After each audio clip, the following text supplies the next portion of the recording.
Olá, gente, mais um podcast da nossa conta. Vamos lá, hoje nós estamos aqui com um querido amigo especial. Hoje eu vou até deixar, Fabinho, que você, meu irmão, fale um pouquinho da sua trajetória, para mim até mais confortável, né? Porque fica mais fácil para a gente apresentar as pessoas quando a gente está em casa, e aqui nós estamos em casa mesmo, além dele ser, depois ele vai explicar, né, conselheiro também da Fundação Paulo Cavalcante, que isso é uma honra, nos honra muito, de ter preparado a nossa diretora executiva da Fundação, a Cris, né, que também é um fruto, né, dessa cabeça brilhante. A gente vai falar um pouco sobre isso, sobre a história de Fábio Rocha, um pouco sobre a Fundação, sobre ir à nossa conta e como é que a gente vai conversar sobre esses aspectos e trazer para a gente mais informação que a gente puder para deixar a gente mais forte ainda, mais juntos, mais unidos. Seja bem-vindo, meu querido. Pau na máquina, vamos lá. Maravilha, pau na máquina. Comece por você. O que é que você faz, sua história? Primeiro, assim, eu sou um assíduo espectador, né, desses programas, do seu podcast. Sou também um leitor contumaz dos seus artigos. Quero dizer, antes de mais nada, que gostaria que os baianos, não só os baianos, né, mas os brasileiros me dessem a honra, a liberdade de lhe agradecer. Eu fico impressionado, Paulo, como você fala de coisas tão importantes e tão vitais para o presente, para o futuro da Bahia, do Brasil e do mundo, associativismo, educação cidadã, todos os conceitos, né, inteligência cidadã, e como são coisas tão vitais, tão importantes, que muitas vezes a gente não vê aqueles que deveriam estar falando sobre isso, falar sobre isso. Se eu não me engano, seu último artigo, por exemplo, você fala sobre qualidade do gasto público. É isso aí, né? Foi o nosso encontro aqui agora, segunda-feira, e falamos sobre a qualidade, falamos sobre o encontro também da integração, olha bem que interessante, integração do associativismo. Mas eu queria que você antes, Fábio, porque eu sei que a Bahia toda já conhece ele, e o Brasil também, muita gente, mas é importante de colocar seu histórico, a sua empresa. Maravilha. Preciso que as pessoas entendam de quem é que eu estou falando, o que é importante, por que a gente buscou e por que a gente se apoia também no nosso conselho em pessoas como você. Maravilha. Sendo bem objetivo, Fábio Rocha, 52 aninhos, como eu gosto de brincar, né? Carinha de 35, performance de 27, mas uns 50 a mais com muito orgulho. Essa performance de 27 foi boa. Gostou? Gostei muito. Eu tenho um pai de Maria Clara, minha filha linda de 15 anos, né, que eu mando um beijo muito especial. E eu tenho um histórico que foi um histórico que mescla o executivo e o consultor. Meu primeiro ciclo de carreira foi no tão famoso e importante terceiro setor. Eu passei um bom tempo na Fundação Zé Silveira, temos como líder, né, um dos meus principais mentores, Antônio Brito, que é hoje deputado federal, e referência na filantropia brasileira. E está com a gente apoiando aí nosso projeto. Maravilha. Abraços ao carinhosamente Tony, que é assim que a gente mais próximo chama. Eu quero colocar também que o pai dele, Edivaldo Brito, só para entender, na primeira entrada na Universidade Federal da Bahia, era professor de Direito Tributário, da qual eu tenho uma satisfação e um orgulho muito grande. E veja como é que as coisas se encontram. Eu tive a oportunidade de ser assessor do Dr. Edivaldo Brito na Prefeitura de São Paulo. Então, paralelo à minha atividade na Fundação, foi a minha primeira experiência na área pública.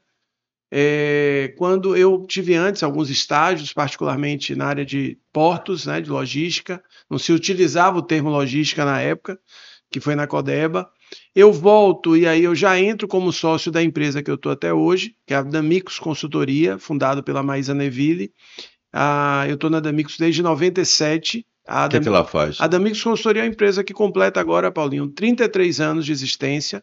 É uma empresa baiana de atuação nacional, de consultoria, e ela tem 4 grandes áreas de atuação: desenvolvimento de lideranças e times, cultura organizacional, SG, que é o termo atual para se falar de sustentabilidade, e carreira e longevidade. Então a gente tem um histórico de atender organizações públicas, privadas, não governamentais, e nos últimos anos a gente tem se dedicado muito a empresas familiares. Tá?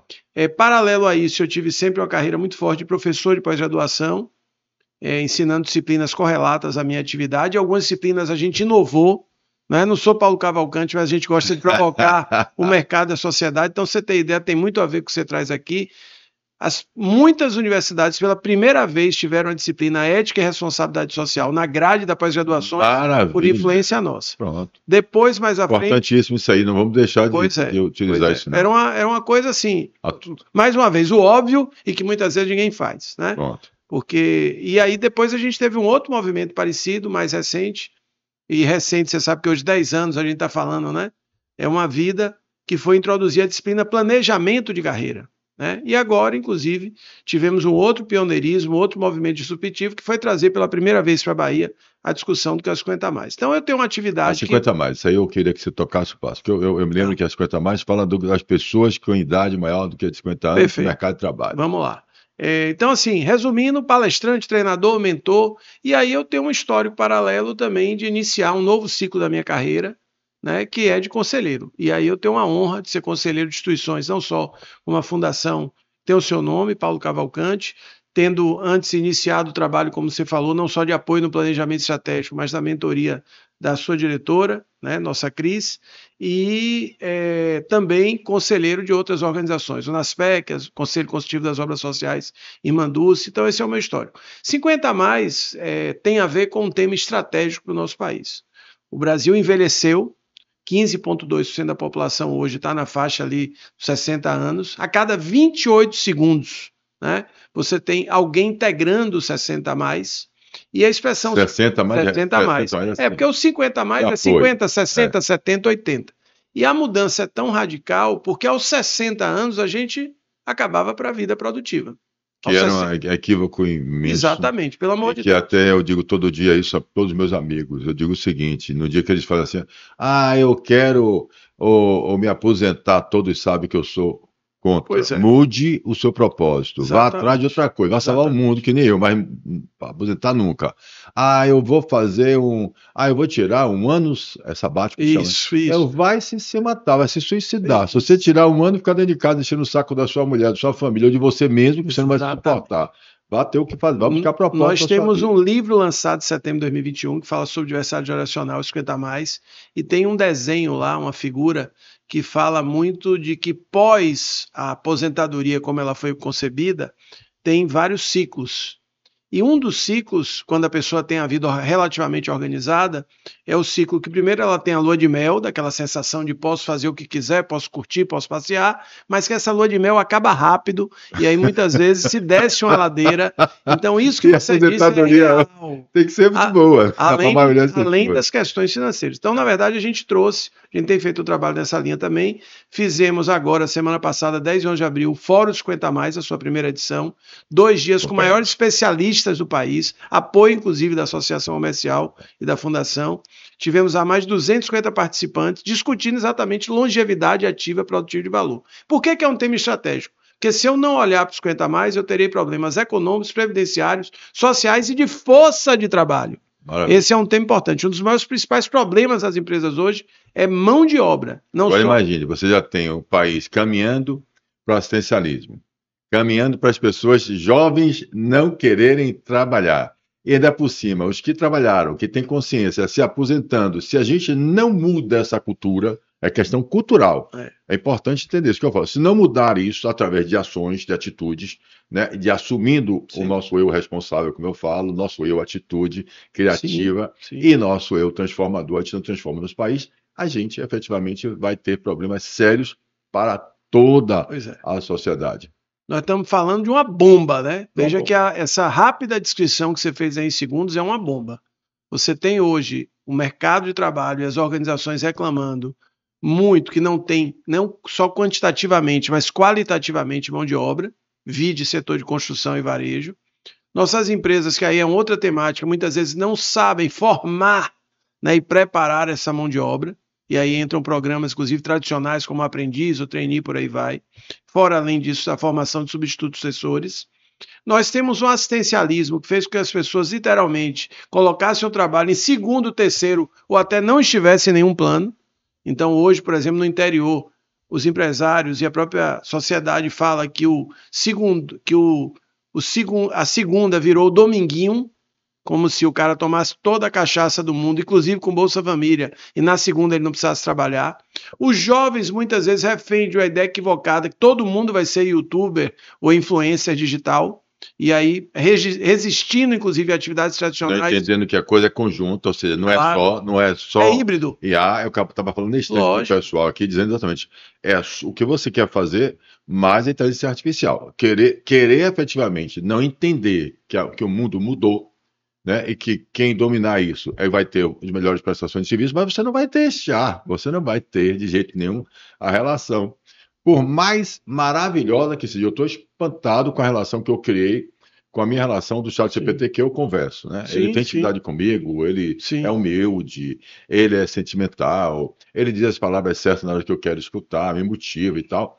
Mas olha bem, ele é organismo. Claro. Então não vai adiantar. E se você não tiver capacidade de fazer a pergunta certa, ele não vai lhe ajudar. Não vai lhe ajudar, ao contrário. Vai tratar de mentiras, erros, equívocos. Sem dúvida. Mas vamos lá. Então a gente está falando realmente de coisas muito preocupantes também no Brasil. Seus artigos, suas postagens, seus eventos, seus movimentos, muitas vezes nos dão um ar de esperança, de oxigênio, para saber alguém com a sua história, com a sua qualificação, com a sua inteligência, está liderando um movimento dessa natureza, mas os problemas são muito graves. Olha, o Brasil está à beira, na minha opinião, e eu não sou economista, sou administrador, mas a gente acompanha e tem capacidade de fazer leituras de perder o controle da inflação.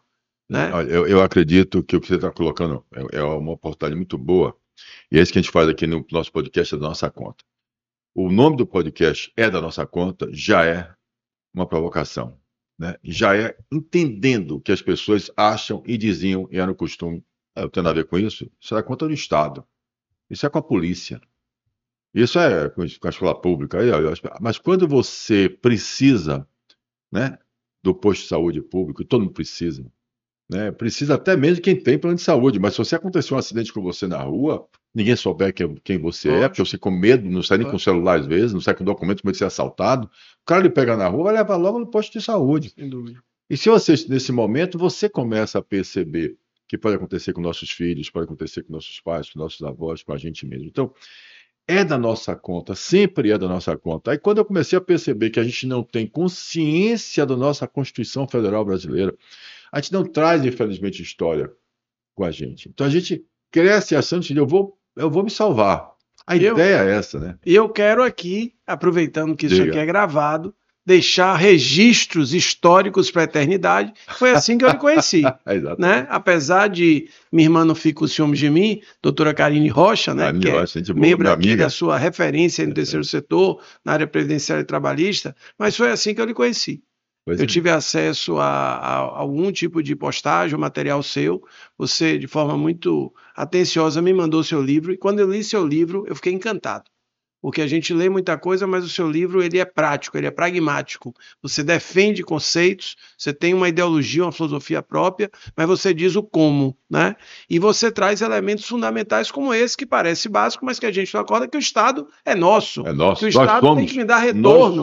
Nós somos o Estado. Entender o que é Estado e o que é governo temporário. Exatamente. Né? Então as pessoas não entendem o que é pauta de Estado, o que é direito garantido com luta. Seu pai, inclusive, tem uma história política. Sem dúvida. 20 anos deputado estadual, abraço ao doutor Heraldo Rocha, secretário de Estado 2 vezes, e um cara que, inclusive, é um ativista. Até hoje. Até hoje, é um ativista do autismo. Agora, só quem dá um abraço e um carinho especial sou eu, tá? Continua sendo um ativista. Não fica com ciúme, não, tá? Não, médico voluntário, médico voluntário como pediatra. Estou tentando trazer para ele ser ativista também contra o etarismo, né, que é o preconceito etário, porque ele estava lá presente no evento. Mas, Paulinho, essa é uma questão que nos choca às vezes, né? Mas você traz de uma forma muito prática, que é a falta da educação cidadã. Exatamente. Se eu não me conscientizo, né, dos meus papéis, dos meus direitos, dos meus deveres, se eu, inclusive, não exijo dessas instituições que elas funcionem a meu favor, e é diferente de uma relação como se estivesse fazendo um favor.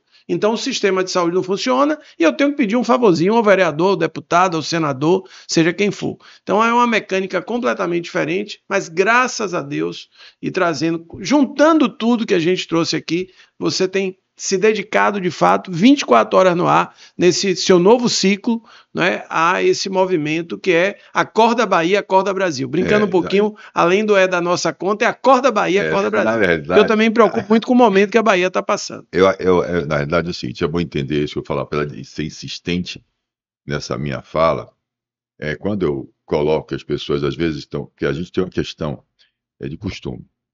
Então, se você começa a se preocupar com o outro, ele quer ser político, ele quer ser vereador, ele quer ser deputado, ele quer ser senador, ele quer ser isso, quer ser aquilo.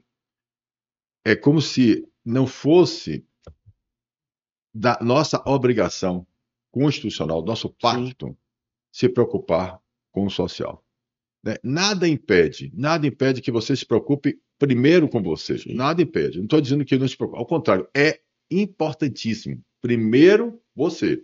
Vai lá. Então, primeiro, se sustente, se alimente, ganhe dinheiro, fique rico, não tem problema nenhum, mas durante esse período para você conquistar tudo isso, você não pode se afastar do político, do público, do social, da cidadania, da sua cidadania, do seu país, de entender. A gente não faz, eu já disse isso 200 milhões de vezes, até as pessoas às vezes interessa, Fábio, pensa assim, Paulo, você falou de ser no condomínio, mas você não veio você toda a reunião do condomínio do seu prédio. Peraí, gente, eu estou dando um sentido, dizendo o seguinte, nós precisamos mudar a cultura até para descer para a reunião dos nossos condomínios onde a gente mora. Quer dizer, nós temos que participar, a gente não pode reclamar e depois ficar reclamando porque fomos roubados, porque o síndico roubou, ou porque ele botou uma norma que você não conformou. Você não desceu nem para nada, você não desce nem para tirar o sujo que você encontra, o lixo do elevador fora, você não pega. Né? Então ele mesmo reclama. Então, quando chama atenção, eu quero dizer o seguinte, quando eu estou na Associação Comercial da Bahia, quando eu estou como conselheiro do Instituto Unido Brasil, como eu estou nas 50 mais também, lá da CACB, promovendo um encontro de integração do associativismo, primeiro encontro nacional. Quando a gente está aqui, como você falou, trazendo e recebendo na Bicentenária Associação Comercial da Bahia, a frente parlamentar, discutindo pauta de qualidade de serviço público. Quando eu estou criando e convidando e insistindo para que toda a liderança produtiva do Estado, começando aqui, mas do Brasil, do Estado, esteja pensando com pautas e propósitos comuns, mas de nação, acima do segmento. Eu estou dizendo, nós estamos participando. Claro. Então, o que eu quero só colocar é o seguinte, é importante a gente entender também por que a provocação veio. Né?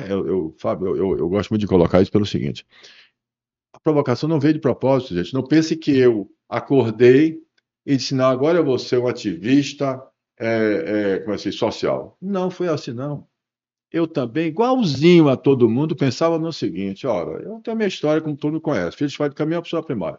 Ganhei meu dinheiro como distribuidor de produto químico nacional, terceiro maior do Brasil. Maravilha, 10. Meus funcionários, tudo bem, vou fazer para dentro, então todos tinham plano de saúde, projeto para ter casa, carro próprio, não sei o que lá e tal, tudo dentro do meu mundo. Então eu estou fazendo minha parte, aquela história de fazer a sua parte.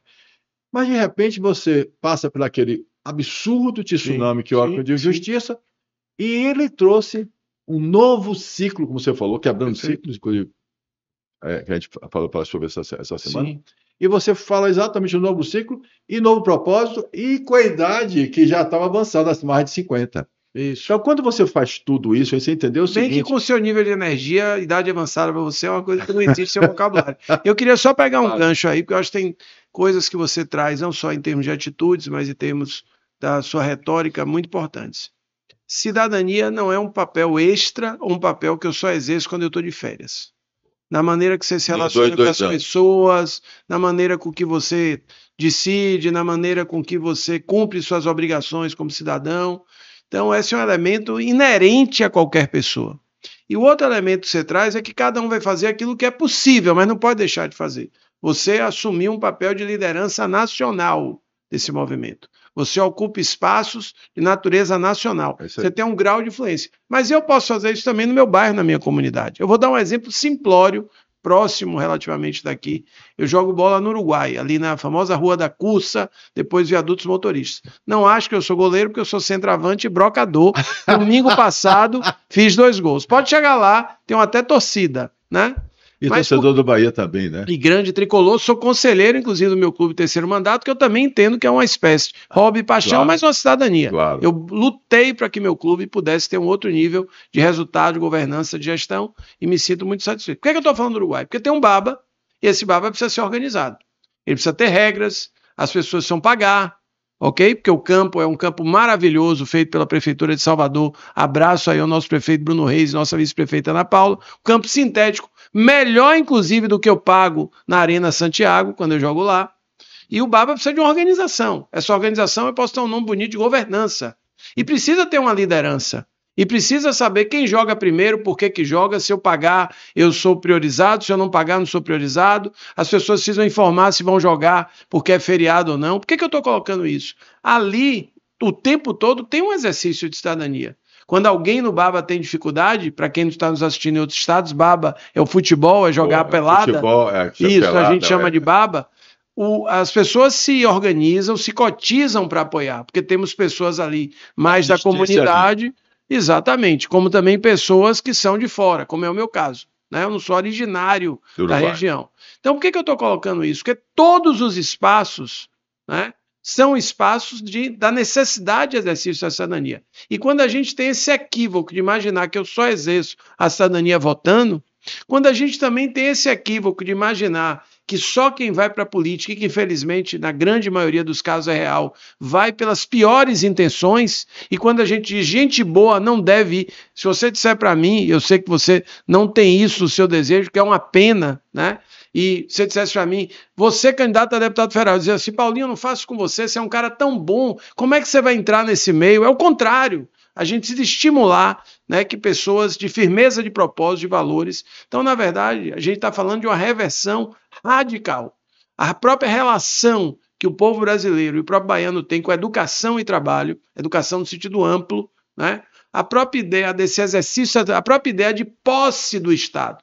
Quando você destrói uma escola pública, quando você destruía, né, porque eu acho que hoje nem existe mais o orelhão, quando você faz qualquer tipo de destruição do bem público, a lata de lixo, você está destruindo o seu bem. Você não está fazendo mal ao governador, ao prefeito ou ao presidente da República. Então, na verdade, a gente está falando de algo básico, algo chave, condição sine qua non, para que a gente possa ter, não é um bom futuro, é futuro. Porque do jeito que a gente está aí, a gente não tem futuro. Importantíssimo essa fala sua, e que ela se encaixa exatamente com o segundo livro que nós estamos lançando agora, vamos lançar, que é A Inteligência Cidadã.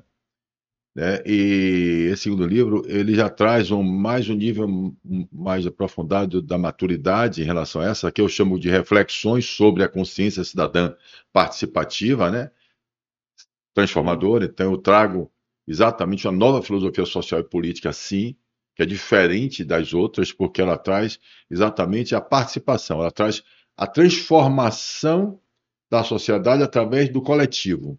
Então é de baixo para cima, ou seja, é a participação popular com consciência desta importância do que é a cidadania, do que é Estado, do que é dele, é a autoestima cidadã, é exatamente o sentimento de pertencimento, despertar o sentimento de pertencimento da nação, para que ele participe, mas que ele participe, como você falou, no seu cotidiano, claro, no seu dia a dia, ele entendendo os seus direitos.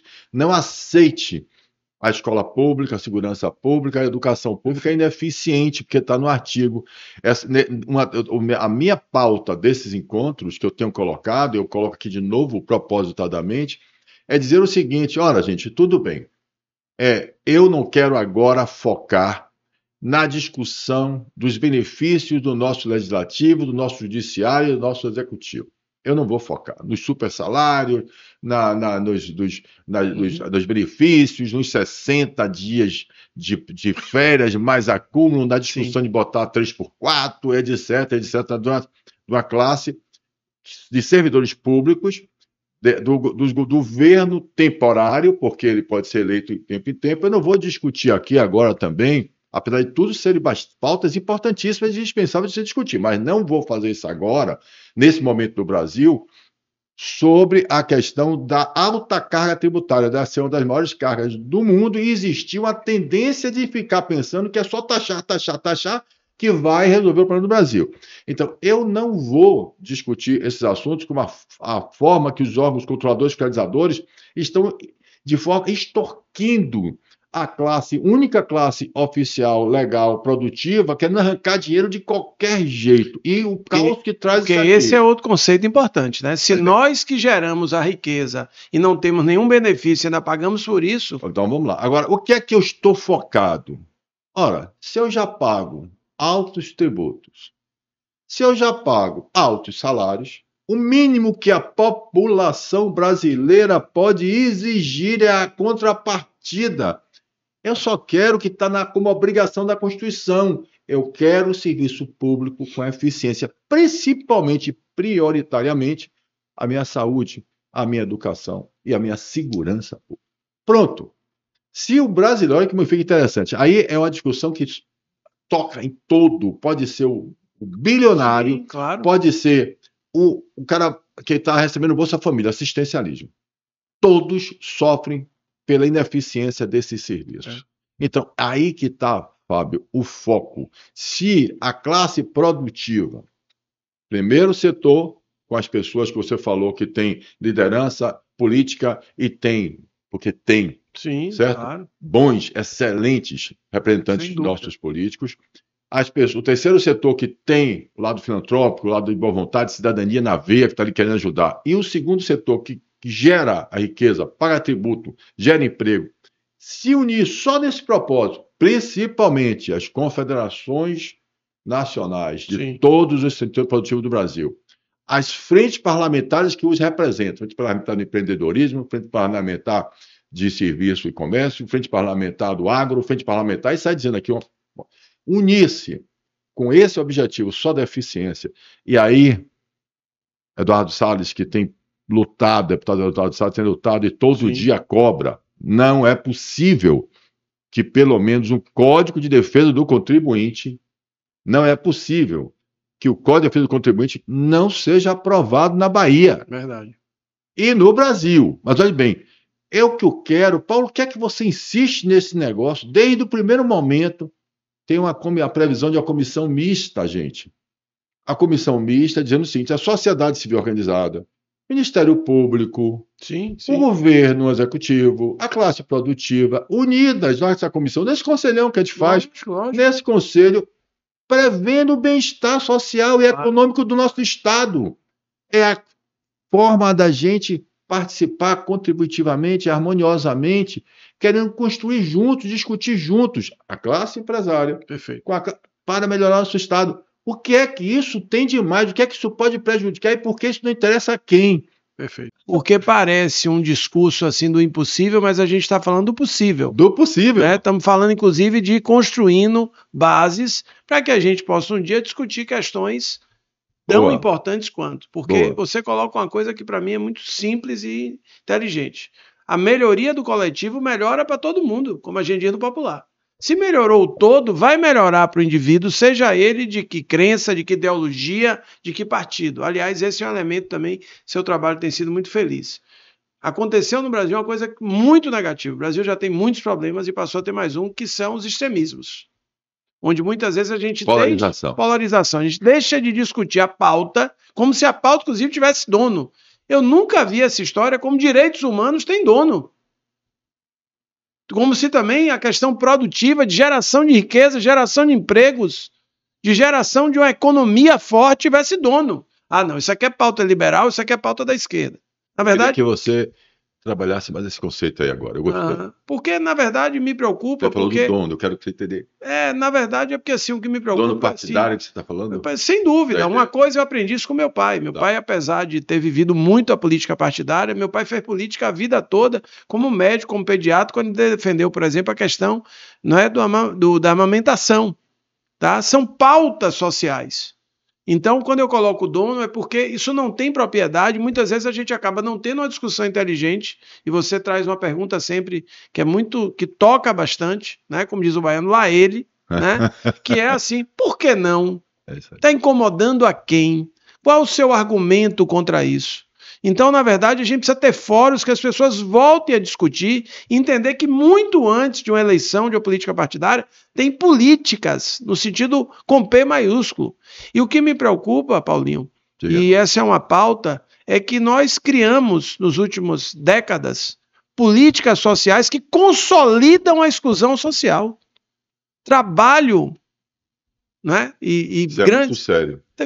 Ou seja, pior do que eu resolver, eu consolido. Então, assim, eu vou tirando minha autoestima, eu vou dando a ideia que o Estado tem que me manter, que o empresário é o demônio, que a atividade produtiva é secundária, que eu tenho que ter 15 mil benefícios, que eu me afasto muitas vezes da ideia da educação como um direito, porque a ascensão social tem que vir pela educação e pelo trabalho, e não pelos Big Brothers da vida, pelas mega-senas. Olha a cara do que está acontecendo no país com as apostas. Pessoas que pediram demissão, eu vi isso domingo no meu baba. Absurdo. Pessoas que pediram demissão e tem 3 vezes a renda porque vivem de apostas. Só que ela não entendeu que uma carreira tem 80 anos. Ela vai viver de apostas a vida toda? E será que ela vai ter sorte sempre? Então você, além de ter consolidação de exclusão social, você ainda tem aproveitadores e oportunistas, tá? Que efetivamente se beneficiam dessa ignorância.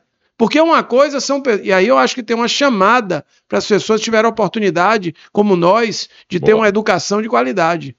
Você tem conhecimento do que nós estamos tratando aqui. Você tem poder, você tem capacidade de influência. Então não seja cúmplice de um status quo que está aí. Maravilha, okay? Adorei sua fala. Não sou candidato a nada também não, viu? Mas eu sei, mas adorei a fala pelo seguinte, o que você está dizendo que eu tenho no meu livro novo que eu estou lançando, eu chamo, né, do coletivo culposo. Eu caracterizo como eu digo que existe o mal coletivo, que é o doloso, que a pessoa faz exatamente querendo fazer, isso. Mas existe a figura da culpa. Então, quando a gente fica apático, quando a gente não participa, quando a gente vê e sabe que está errado, e a gente lava as mãos, é culpa. Ou seja, você também está cometendo um crime coletivo de culpa. Só para socializar aqui, ele tem toda essa propriedade também, minha gente, porque ele é formado em Direito, viu? E foi já neste ciclo atual. Só tem 8 anos. Então, pois então, vou fazer 76 anos esse mês. Olha aí, ó, tá vendo? Ele buscou uma formação, não só por questões de natureza pessoal, mas também para dar subsídio a esse projeto. Agora, o povo quer saber, já tem data para lançamento do livro? Eu estou na mão agora. Não data o dia exato, mas a gente a ideia nossa era lançar agora em abril. Tá. Mas, infelizmente, a gente tem uma mania, né, de ficar atrás do melhor, né? Ou seja, claro, o perfeito é inimigo do bem feito. E aí eu estou ali buscando agora, a gente está na fase de querendo colocar um pouco mais moderno o livro. Então, nós estamos querendo colocar esses papos, por exemplo, esses cortes, por exemplo, certo, como QR Code dentro do livro, para que quando a gente fala de um assunto, por exemplo, essa fala sua, é por isso que você viu eu ficar preocupado com, vamos ficar atento às falas e os cortes, porque vai para o livro. Legal. Então, no QR Code, o cara, quando falar daquele assunto, para ficar mais didático, maravilha, a pessoa botar no QR Codezinho e vai ver uma fala. O que eu estou dizendo é isso, como você falou aqui, como você disse, não pense que você não é responsável, não. Perfeito. Você, então, no caso desse doloso, a gente já tem aqui um código, mas olha, a gente tem, sim, a gente precisa começar a entender que não é da minha conta o quê? Agora, interessante é o seguinte, isso é importante. Você falou do baba, que eu gostei. Voltando um pouquinho atrás. Do baba é o futebol, é aquela reunião da gente para jogar bola sem ser profissional. Profissional, exatamente. E aí, nessa questão, todo mundo precisa organizar para poder alugar o campinho. Isso. Que alguém empreendeu no campo, isso, a prefeitura, como você disse, que fez um excelente campo, maravilhoso, ela precisa manter esse campo. Claro. Me pergunta, inclusive, todo dia, qual o papel da comunidade nessa manutenção. Exatamente. Então, quando a gente não quer nem pagar o imposto, é o que eu digo, a gente tem que ter orgulho de pagar imposto. Aí tem que ter felicidade, satisfação de pagar o imposto. Exatamente. Agora, qual é o grande problema? Aquele que você falou, o grande problema é quando você não vê o retorno. Perfeito. Quando você não pode mais sair com a sua bicicletinha para ir passear na orla sem medo de ser assaltado e tomar a sua bicicleta. De você saber que o seu filho não pode andar na padaria, no seu bairro, pertinho. Aliás, sei que suas lutas são muitas, né? mas essa é uma luta que eu quero pedir o seu apoio sempre, porque Qual? realmente eu nunca vi um Estado nesse nível de violência. Se você prestar atenção... E a gente não tem ideia, nós aqui da capital, o que está acontecendo no interior, o vídeo que aconteceu das invasões das fazendas. Eu só queria dar um recorte aqui, e declaro dentro da condição que você achar melhor, que eu queria falar um pouquinho de como é que eu entendo que eu exerço essa cidadania até no meu trabalho. E tem muito a ver com nossa conversa.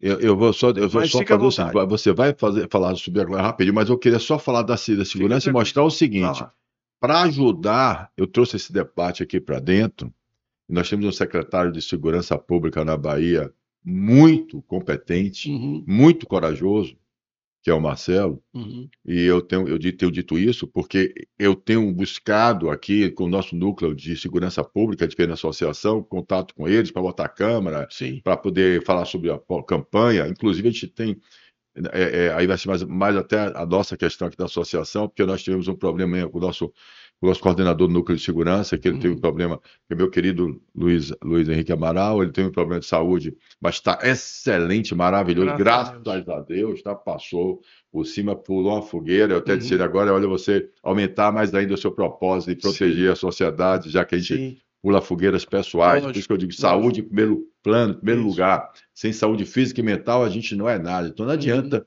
a gente não se cuidar primeiro, então por isso que eu falo que ser egoconsciente é ser egoísta, mas tendo a racionalidade e a cognitividade para entender o que é isso. Mas primeiro você. Mas vamos lá, você tocar o barco. A questão da saúde pública, ela não passa, é o que você falou no início, você falou disso do assistencialismo, mas não passa pela estruturação de tudo. A gente tem um problema sério de educação, um problema sério da justiça, um discurso de coitadinho, o cara que está matando os outros no celular. Isso é horroroso. É uma criminalização da polícia.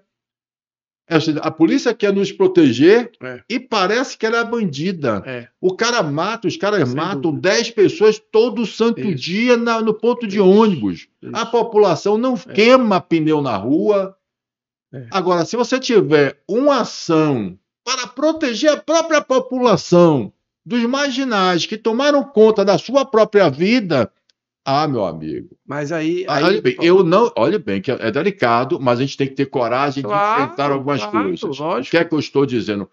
O poder judiciário, o poder legislativo, tem que entender, acima da participação nossa, claro, de como apoiar. Lógico. Como apoiar para a gente. Olha bem, quando a gente vê o Estado sendo tomado, um espaço, gente, o cara bota a câmera, invade o interior todo, toma. Nós não acordamos ainda porque alguns chamam de narco-estado, né? E você colocou uma coisa que eu vou ser bem direto, né? E já de antemão, independente do bate-papo, tá maravilhoso. Adorei o conceito coletivo culposo. Tô sedento aí para ler seu novo livro, porque você tem essa capacidade de colocar em uma palavra, em duas palavras, um pensamento complexo. E coletivo culposo tá maravilhoso. E aí, quando você, na verdade, dá mais direito para bandido do que para cidadão de bem. Exatamente. Na verdade, estamos falando sobre isso. Agora fale então, sobre olha a bomba, consolidação de exclusão social, políticas sociais, mas somado a que o bandido tem mais direito e proteção do que o cidadão de bem. Real. Papel inverso do que o Estado tem que fazer. Exatamente. E aí ainda se cobra, entenda que reverte contra o próprio gestor público. E reverte, reverte contra o próprio político. E contra o próprio poder judiciário. Você vai me permitir aqui, antes de eu falar um pouco da minha atuação e conectando com a cidadania, até porque temos um tempo, né? Dar uma mensagem direta, né? Como dizia alguém, olhando nos meus olhos, né? Para os políticos, né? Políticos, gestores públicos. A boa gestão gera resultado eleitoral. Claro. Tá? Vide Prefeitura de Salvador. Ok? Entre outros. Tá? Então, nós não estamos falando aqui de coisas que estão desconectas. Tá. O produtivo, né? E a própria questão da violência e o social tem todo um casamento. Então, estamos falando de algo que dialoga, que pode gerar uma grande sinergia negativa ou positiva. Eu vou dar um único exemplo aqui antes de falar um pouco da minha atuação. Rogéria é funcionária minha já há muitos anos e ela, 15 dias atrás, eu fui na formatura, ela forma o Endel como engenheiro elétrico. E ela é uma pessoa sem nenhuma posse, com todas as dificuldades do mundo, mora no Nordeste Amaralina. E quando eu vi aquele menino se formando, né, e além de todas as dificuldades sociais, né, eles são negros, eu já tinha dito a ela que era uma das grandes e maiores vitórias que ela teria na vida, formar um filho engenheiro elétrico, e até porque é uma formação difícil. Ela trabalha com você? Ela trabalha comigo. Minha funcionária já... É a única coisa que sobrou dos meus 2 casamentos que terminaram, entendeu? E graças a Deus um legado, porque é uma pessoa maravilhosa, profissional. Cuida de você. Cuida de mim. Segundo meus amigos, continua sendo minha babá, né? Mas na verdade é uma secretária executiva. É uma segunda mãe. Exatamente. E aí eu falando com ele, cumprimentando ele, eu disse, você não tem ideia do quanto você é uma exceção da exceção da exceção. E esse aí é que está o problema. Muitas mães e pais têm que concorrer com o tráfico de drogas. Já não tem nenhum tipo de serviço, educação, cultura e saúde. Eu já não tenho possibilidades do trabalho. Eu fui criado em cima de uma sustentação de políticas sociais. Não é seríssimo. Então é quase como se eu estivesse jogando grande parte da população, e que é a grande parte menos favorecida, no colo do tráfico de drogas. Trazendo aqui, eu só queria, para relatar, até para as pessoas entenderem que em toda atividade é possível fazer esse papel, e você também usa a expressão de agente de transformação. Onde é que eu vejo o meu papel de agente de transformação? Eu sou a via de transformação. Tá aqui. Pronto, isso aí. Maravilha. Eu quero um negócio desse para mim depois também. Por que eu sou via de transformação na minha atividade, inclusive da minha empresa de consultoria, independente de ser uma relação remunerada na grande maioria das atividades, né? E não teria por que ser diferente. Porque eu faço trabalho de mudança de mentalidade. Eu quero mudar crenças, eu quero mudar atitudes. Parabéns. Mesmo dentro das organizações. E tem muito a ver com a nossa conversa, mas na ótica corporativa. Há muitos empresários, gestores, executivos e executivas que ainda trabalham com a ideia equivocada que um bom ambiente de trabalho, questões ligadas à valorização e reconhecimento do colaborador, que vai além de política de benefícios, mas que são importantes, como você citou, de práticas de suas empresas, não conversam com produtividade, resultado e lucro. Então, o meu trabalho, na grande maioria dessas organizações, principalmente empresas de crescimento familiares, que têm ainda uma estrutura menos madura de gestão, é mostrar que desenvolver uma liderança é, de fato, algo que tem a ver com formação de novos talentos, tem a ver com as pessoas terem satisfação de ir para o trabalho, ter orgulho de trabalhar naquela empresa e entenderem que ao trabalhar naquela empresa tem um propósito. Então, em todos os trabalhos que a gente faz, a gente tem esse papel dessa tentativa, na grande maioria das vezes super bem sucedida, de mudança de mentalidade. Porque quando a gente fala de gestão de pessoas, quando a gente fala de gestão de organizações, quando a gente fala da próprio termo que antigamente se utilizava, que era responsabilidade social empresarial, que eu já citei, a gente está falando dessa ideia que existem vários papéis, inclusive o termo é função social. A sociedade dá uma licença social para as empresas. Então, Paulinho, eu acho que essa é uma fala importante. Comece de casa, seja da sua casa, seja na sua empresa. Essa é uma coisa que eu queria trazer para os empresários. Acabou, se um dia funcionou, a era apenas do comando e controle, do medo, a ideia simplesmente de imaginar porque vai colocar câmeras ou porque vai ameaçar alguém. Estão aí estourando na justiça o maior volume de processos de assédio moral, inclusive. Então a gente tem que fazer também uma revolução na maneira de empresariar, na maneira de empreender, na maneira de liderar, na maneira de gerenciar organizações. Por que eu estou casando isso? É uma atividade minha profissional, é uma atividade minha empresarial junto com a Maísa, mas de uma certa forma, quando a gente faz um Fórum 50+, eu não faço um Fórum 50+ para poder saber quantos zerinhos vai ter na minha conta de lucro. Até porque toda vez que você faz algo pioneiro e inédito, muito dificilmente você vai ter esse resultado tão maravilhoso de cara. Mas eu faço porque, pela primeira vez na Bahia, ecoou a ideia que os 50+ são uma questão estratégica, um tema relevante para o público, para o privado não governamental. Então é isso que eu estou colocando. Exercer o propósito, não precisa tirar férias para ser cidadão e exercer propósito. Nas suas atividades, não precisa ser padre, não precisa ser pastor, não precisa ser pai de santo, precisa ser voluntário. Na própria atividade sua, do baba de domingo ou de sábado, do final de semana, como pai, como filho, como irmão, como membro de um condomínio, membro de uma associação de moradores. Então, acho que essa é a mensagem principal que você traz em todos os seus movimentos, todos os seus conteúdos. Isso. Cidadania é para ontem, é urgente, e você pode até abrir mão de outros papéis, mas de cidadania não pode. É isso aí, porque é intrínseco à sua sobrevivência, à sua convivência, porque ninguém vive sozinho. E eu gostaria até de provocar um pouquinho mais, só mais um teminha. Eu sei que você está aí com seus compromissos, mas é Fique rapidinho. tranquilo. Quer dizer o seguinte... Se você tem agenda para mim, que é um cara ocupado, eu tenho que ter agenda para você. Se ele disser aqui que ele tinha dificuldade de marcar o podcast, ele tem razão, mas não foi isso não, porque tá uma loucura. Não, mas ele é um cara de Seu uma amigo agenda velho tá aqui. Eu queria até lembrar isso aí, né, que nós estamos Sim. participando da Associação Comercial da Bahia aqui. A Associação Comercial da Bahia, eu estou... todas as associações, pode ser qual for. Eu queria que vocês que estão ouvindo e quando eu estiver passando, e vá, se gostou, dá o like, vai lá e passa para outras pessoas para ouvirem isso. A gente precisa se associar mais. Os empresários, eles precisam compreenderem que se eles vêm para a associação comercial, aumenta o conjunto de representatividade dos nossos associados, com o objetivo efetivamente de entender, né?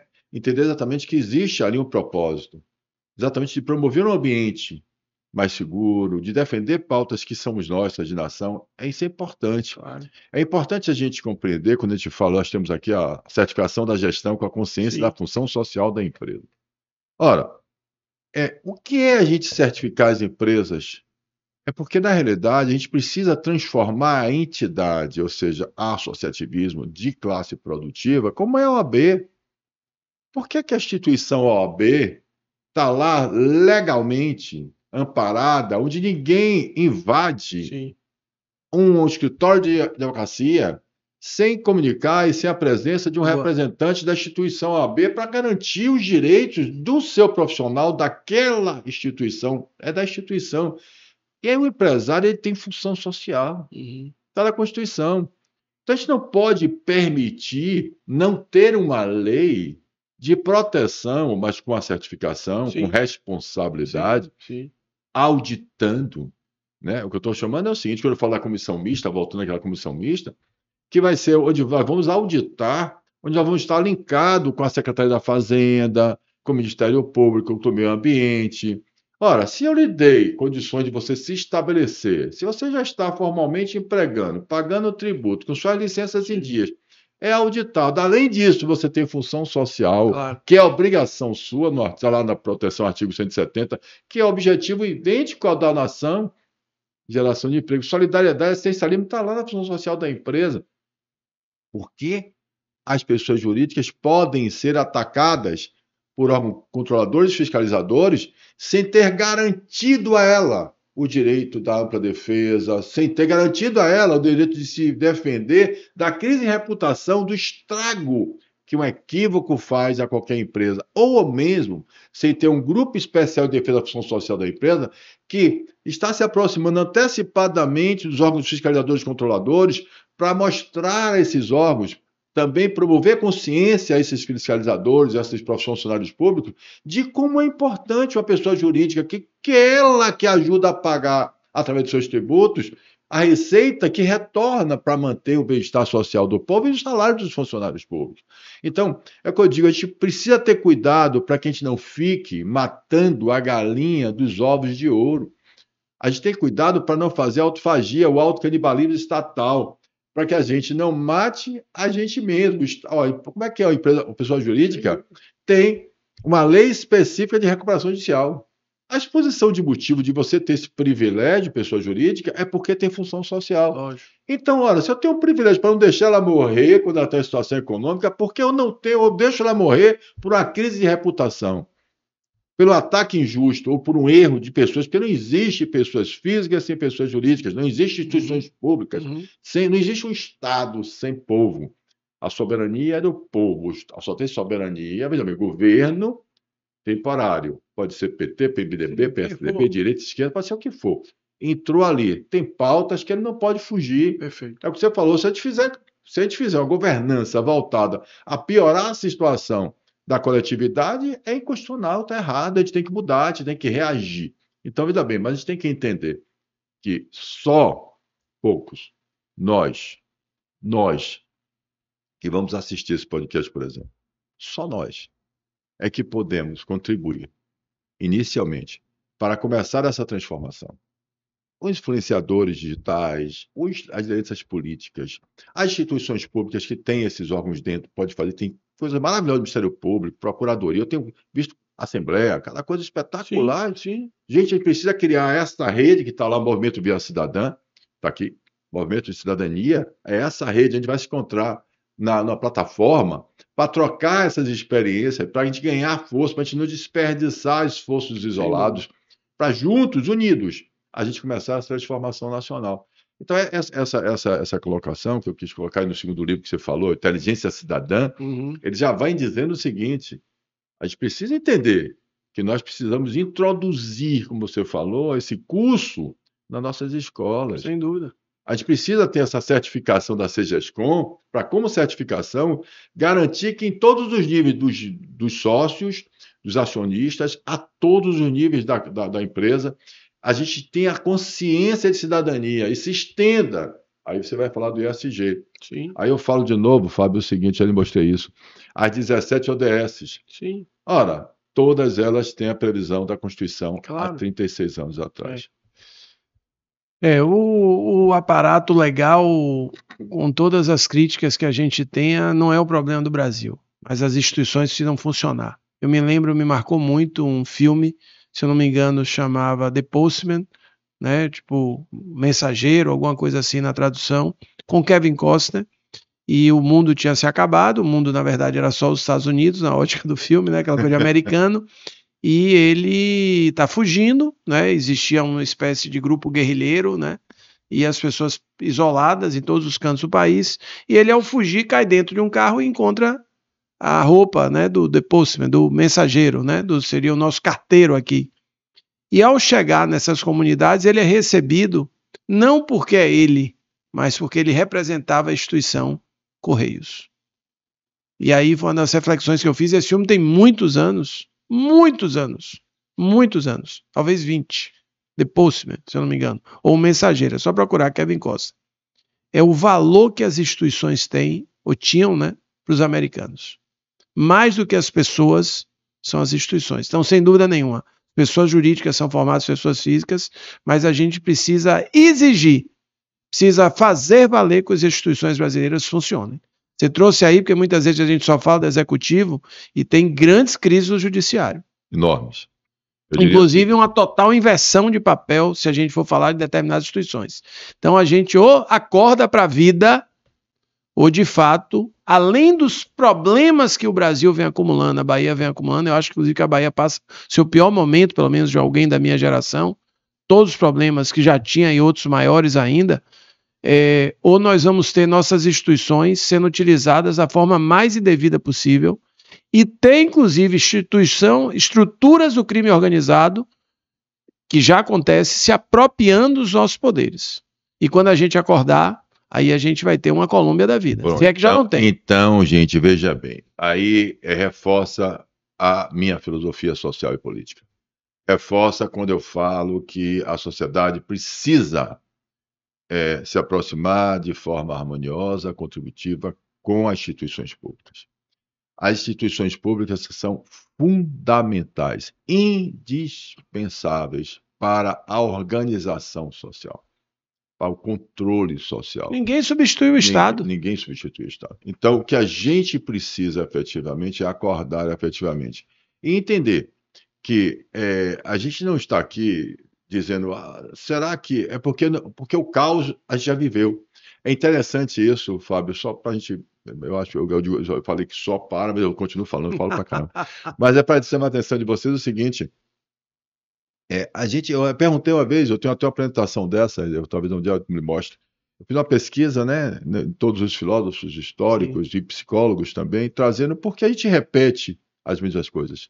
Porque a gente sempre volta ao caos, porque a gente sempre tem guerras mundiais, porque a gente tem guerra contra outras pessoas, porque a gente comete os mesmos erros, tendo história nos mostrando. Por que que a Rússia está invadindo a Ucrânia se era a União Soviética no passado? O povo é parente. Sim. Por que que a Palestina e Israel estão ali 60 quilômetros, uma guerra, matando um outro, destruindo todo mundo. Os judeus são os mesmos da Alemanha. Por que a gente não aprende com o nosso passado? Eu sei que a gente não traz nos nossos genes a memória, mas a história está aí. Perfeito. Por que a repetição do caos? E por que a gente está vendo as nossas sociedades, elas vão pelo poder? E aí vem, quando você falou sistema de organização criminosa, você falou o seguinte, às vezes, mais provocativo do que esse é você, não precisa ser organização criminosa no sentido que a gente conhece, de matar, roubar, tráfico, não. É organização criminosa no sentido de se apoderar de uma estrutura que não quero abrir mão, porque eu estou me beneficiando dela. Lógico. Então, o assunto é muito mais delicado e mais profundo e estrutural do que a gente pode conversar nesse podcast. Então, o que eu quero colocar é o seguinte, sim, é provocativo, assim, de novo, mas eu vou pelo que é mais fácil, gente, o que está na mão. E o que está na mão é isso. Vamos começar se aproximando, agregando, integrando pessoas que têm o mesmo propósito, que quer ter uma vida melhor, que acredita que pode sim. Agora, isso vai precisar do amadurecimento da nossa inteligência cidadã, que é o segundo livro que vai trazer. Nós estamos ainda imaturos, analfabetos, nossa inteligência cidadã. A gente fala muito inteligência emocional, inteligência intelectual, conhecimento, fulano de tal é um grande e tal, mas quando você vai para a cidadania, vem o caos. Então, a forma da gente melhorar a nossa democracia verdadeira. Você sabe que não existe unanimidade na democracia, nem vai existir perfeição na sociedade. Não existe perfeição na gente, nem na nossa família, no nosso lado, nossa família não tem. Então, o que eu estou chamando a atenção mas que a gente precisa e tem a obrigação de ter uma maioria e principalmente, ter valores fortes, de voltarmos a acreditar no que minha mãe me dizia. Minha mãe me dizia o seguinte, meu filho, ninguém é melhor nem pior do que você. Quem leva o saco de bater, leva o saco de apanhar. Olá, ande certo, porque você vai ter do seu lado sempre a justiça e a polícia para lhe proteger. E, na verdade, eu fui atacado, destruído com a Operação Alquimia pela justiça, pela polícia, pelo Ministério Público. Então, eu procurava minhas culpas, porque, pelo amor de Deus, é como se eu tivesse 10 anos de idade, entrasse meu pai e minha mãe de vez com um cinto na mão, um chicote, me espancasse. E eu, pouco que vai me proteger, se minha mãe dizia que era ela que... Porque na justiça, no Ministério Público, existem pessoas, e pessoas também erram. Mas a gente precisa acreditar. E vai acreditar, é importante, desculpe, é bater no peito e dizer, eu errei. Perfeito. E a gente precisa melhorar. Eu, quando falei eu errei, a instituição não se protegeu. O que elas fazem, corporativista, ela segura e começa ao contrário, a querer mostrar que não está errando. E aí são pessoas. E a gente precisa mudar isso. Falta inteligência cidadã na nossa, em todos os níveis do nosso, a sociedade do nosso Estado. Diz que quem sabe faz ao vivo, né? E como você tomou essa liberdade, faz esse corte, eu queria que você, além de agradecer muito, não só estar aqui com você, que é um craque, é um cara que eu admiro, que eu aprendi, parece que eu lhe conheço há 300 anos pela admiração, está aqui no berço do Associativismo Brasil, Associação Comercial da Bahia. Queria que você me desse a honra, depois dessa fala sua apoteótica, quando você faz uma análise da repetição da história e traz também sua formação familiar e o que você passou, né, de desafios. Eu acho que tem 3 palavrinhas aqui para a gente fechar com chave de ouro. Vale. O primeiro é que a gente precisa retomar o Estado. O Estado é nosso. Eles têm que estar a nosso serviço. Terceiro, é da nossa conta sempre. e pau na máquina. Valeu. Obrigado, Paulinho. Obrigado, meu irmão. Gente, obrigado por acompanhar. Seu detalhezinho. Participe, Movimento Via Cidadã, não só ele. Vá lá, importante. Participe, Movimento Via Cidadã, tudo junto.com.br. Entre lá, assine o projeto de lei. Nós não estamos lhe pedindo nada. Só que você assine o projeto de lei, não estou pedindo dinheiro. Só que você participe dessa transformação, dessa conversa, desse papo tão gostoso, tão produtivo, e que eu adorei, porque a gente viajou mesmo. A gente foi dentro do nosso conceito. Viajamos com o pé no chão. Do pé no chão, com o conceito da consciência cidadã participativa, dessa nova filosofia, desse novo manifesto social e político, tá? Então, olha bem, participe, é o projeto de lei popular que diz o seguinte, vamos assinar e permitir que as doações que a gente faz para o terceiro setor, para a diferença filantrópica, para as irmandúcias, para o Instituto Cego, para todas essas instituições no Brasil que ela tenha o abatimento do nosso imposto de renda direto. É benefício para todo mundo. Ora, eu não estou reinventando a roda. É coisa que acontece na França e outros países. Pesquisem. Lá não é o que acontece aqui, não é 1%. A gente doa para as pessoas para melhorar a fila da dor, para melhorar a fila das pessoas mais vulneráveis do nosso país, para melhorar um dos serviços públicos. Depois a gente vai fazer mais. Vamos comigo, vem, acompanhe. Fabinho. Valeu, meu irmão. Pau na máquina. Vem cá, vamos brindar com essa água. A água aqui, a caneca é sua, você leva. É da nossa conta assim. Pau na máquina, até a próxima.